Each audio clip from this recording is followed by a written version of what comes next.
चवदार, पौष्टिक आणि हेल्दी कोशिंबीर बनवण्यासाठी व्हिडिओ शेवटपर्यंत बघा. तर आपण आता कोशिंबीर बनवणार आहोत.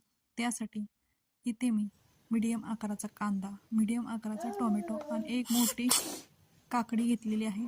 ते छान अशी बारीक चिरून घेतली आहे. तर बघा, इथे फोडणीसाठी मोहरी अर्धा चमचा, जिरी अर्धा चमचा, 2 बारीक चिरलेल्या मिरच्या घेतल्या आहेत.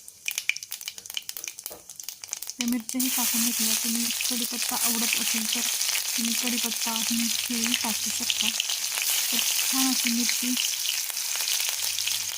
भाजली की त्यामध्ये मी कोथिंबीर टाकून घेणार आहोत. इथे जे कांदा, टोमॅटो आणि काकडी घेतली होती त्यामध्येही थोडीशी कोथिंबीर टाकून घेतली आणि फोडणीमध्येही थोडीशी कोथिंबीर टाकून ते फोडणी जे आपण कांदा टोमॅटो बारीक चिरून घेतलेला आहे त्या भांड्यात टाकून घेतले. त्यानंतर त्यामध्ये आपण 2 चमचे साखर टाकून घेणार आहोत.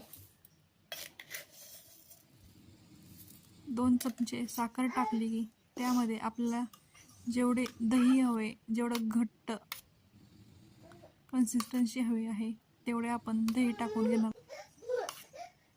मीठ हे जेव्हा आपल्याला कोशिंबीर खायची आहे त्याच्या थोड्या आधी टाकून घ्यावे, नाहीतर पाणी सुटल्यागत होऊ शकते. तर बघा, दही टाकून आपली छान अशी कोशिंबीर मिक्स करून घातली. तर बघा, आपली झटपट अशी कोशिंबीर तयार.